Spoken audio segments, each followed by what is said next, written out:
Brian Michael Bendis. He's one of the most influential comic book writers today. He's had a tremendous amount of success in both the self-published, creator-owned area, as well as working for a big company like Marvel. Especially a lot of success for Marvel. Bendis' early work was in both writing and illustrating, especially a lot of crime fiction books like his early self-published title, Jinx.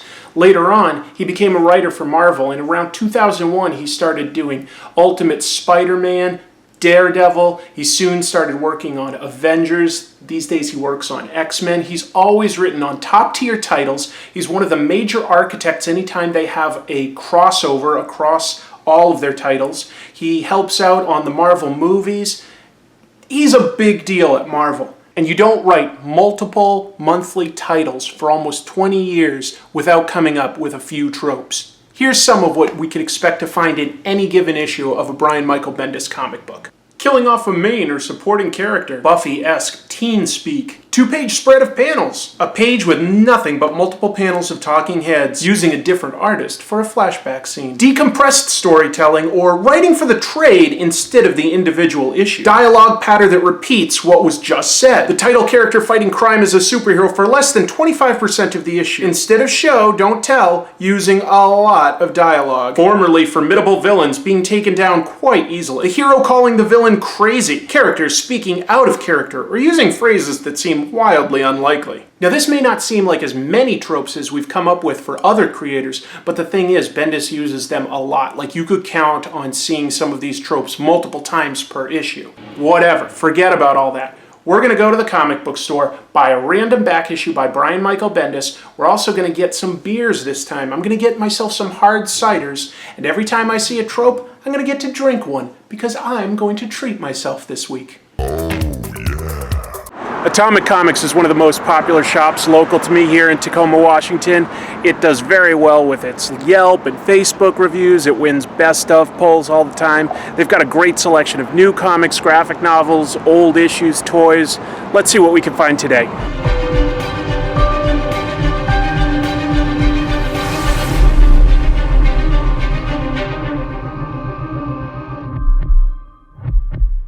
Alright, very fun visit to Atomic Comics. I ended up getting this issue of Daredevil. I think that this should be a pretty good example of some of his slightly earlier writing where he may not have quite as many tropes. I bet we'll still see at least 5. Plus, this was cover price. Kind of hard to beat that. Let's get started.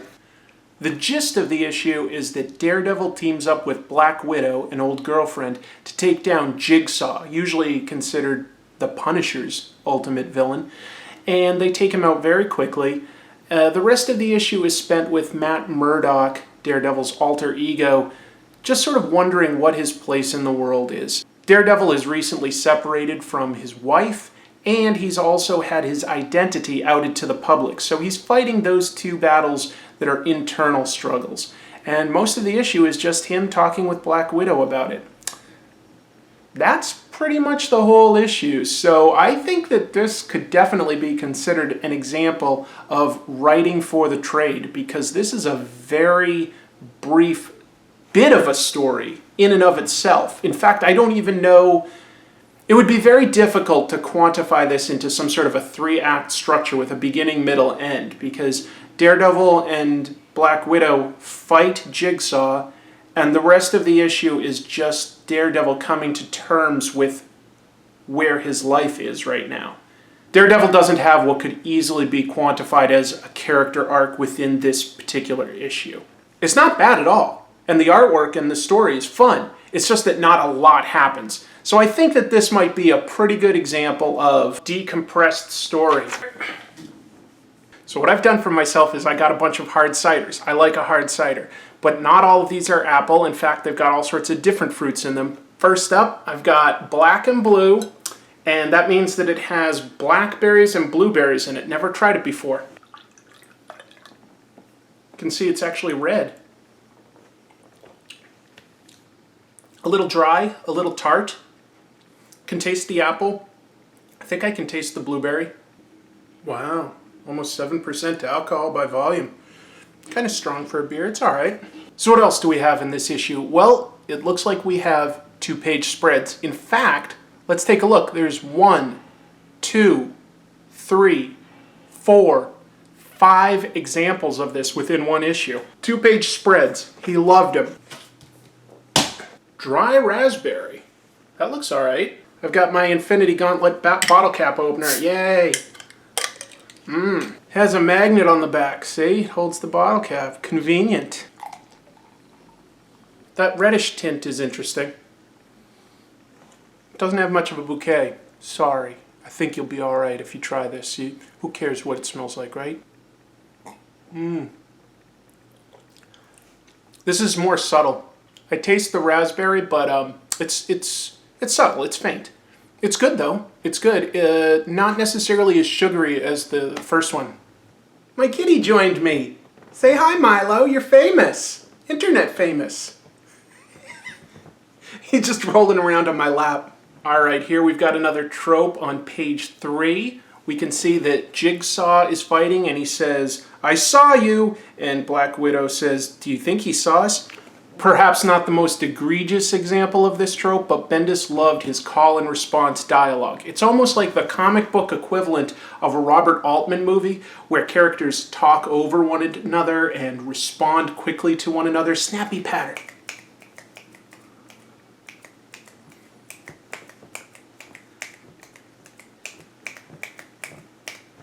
I'm buzzed. This looks interesting. Spire Mountain Sparkling Pear. And it says it's from here in the Northwest. It has more of a head. I don't think that tastes much like pear. Dialog pattern. So busy drinking. There we go. There's proof that that trope happened. I would say so far blueberry is my favorite. This is probably my least favorite, but I would still definitely drink it. That's right, he created Jessica Jones. And he worked on Daredevil. That's 2 Netflix shows that he worked on. Oh yeah, and he wrote a lot of stuff for Luke Cage, too. Surprised Bendis hasn't written an episode for one of those shows yet. The Powers TV show on PlayStation Network. Can't get into it. I love the comic book. I just can't get too into the show. I'd be curious what you think. Well, going through this issue panel by panel, Daredevil in costume appears on about 5 pages, but he really only superheroes in about 4 of them, so slim to none for superheroing. Ace Pineapple Hard Cider. That sounds good. Ooh. That tastes strongly of pineapple, but in a really good way. I mean, it's clearly still beer, but... or hard cider, I should say. Oh, that's by far my favorite. This is really tasty. If you like a sweet, hard cider, and you want it to taste like what it says on the front, yeah, this tastes like pineapple. This is great. All right, it looks like the last example I can actually find of a trope in this issue, unless I'm forgetting some, and feel free to reply in the comments what you think I might be forgetting. But it's that Jigsaw gets taken down like in one 2-page spread, basically. He just gets kicked and he's gone. Now, Jigsaw used to be the Punisher's main big bad. He was pretty much the only recurring enemy of the Punisher, which is actually quite an accomplishment since the Punisher kills all his villains. Jigsaw has never necessarily been a total wimp. He's given trouble to Spider-Man and other superheroes, but Daredevil takes him down like that. So I think that's, yeah, just a villainous fodder type of example. So the last cider I will be having, never heard of them before, but Wicked Cider Company. I'm slurring my speech a little, I'm sorry. It's cranberry flavored. I grew up in Massachusetts, so we actually have a lot of cranberry bogs there. I like cranberries. Grew up with them.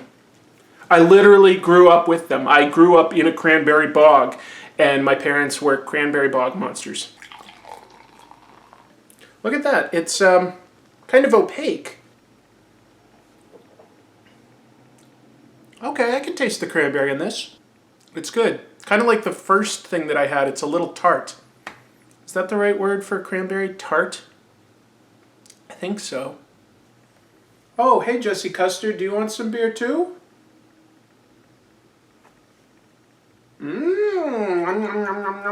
Final thoughts. First of all, These are pretty good ciders. I would say the pineapple is easily the strongest. Ace. I don't know if this is available nationwide or not. Says it's brewed in California, but I recommend that one if you like hard ciders. As far as Bendis goes, I wouldn't say he's hit and miss with me. I tend to generally like a lot of what Bendis does. I especially admire Powers, Ultimate Spider-Man. His run on Daredevil was pretty good. A little bit of misery porn, but it was still pretty damn good. I like Alias. Jessica Jones and Miles Morales, that version of Spider-Man. I think those are going to be his two lasting contributions to Marvel Comics. I think that those characters will be around for quite some time. I won't be surprised if Miles appears in the Marvel movies pretty soon. Jessica Jones has already got her Netflix show, so as soon as your characters are in a mainstream TV show or movie, they're going to be remembered for quite a while.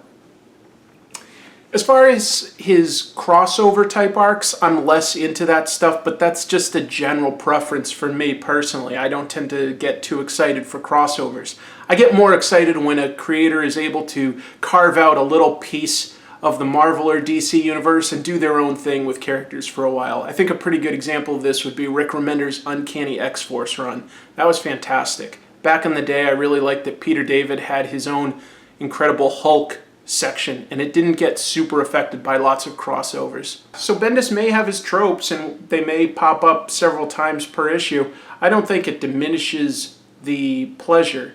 I guess, you know what, it depends on how much you like his dialogue, because his dialogue can have a lot of the same patterns. I don't mind it personally. I think it adds to the character. I do think every once in a while he may prefer a bit of clever dialogue that sounds a little forced coming out of a particular character's mouth. But that's, all things considered, that's really not the biggest offense.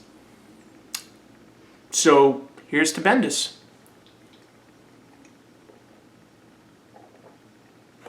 Coming up soon, I'm going to have some other guests on the show. We're going to be talking about Ninja Turtles. We're going to be talking about John Byrne, Frank Miller, Naoki Urasawa. There's so many great characters, writers, artists out there. Trust me, I've got a lot of tropes that I want to cover, but I'd also be curious what you would be interested in seeing in the future. All right, take care. I like beer and comic books, just like my dad. Yo. Fighting with Black Widow. She's on my level. Taking down Jigsaw. I'm Daredevil. Matt Murdock here, and he's got the flow. Taking out Jigsaw is a no-no. You gotta get him arrested in court. If you don't, you come up short. 'Cause you're Matt Murdock and you're here to say you need Foggy's help. Every day I'm drinking lots of drink and I'm getting lots of drunk. Matt Murdock gets the villain sprung from jail. Every day he is Daredevil. No one should say 'cause it's a secret. Shh! Look out world, it's Daredevil. He's fighting with a girl.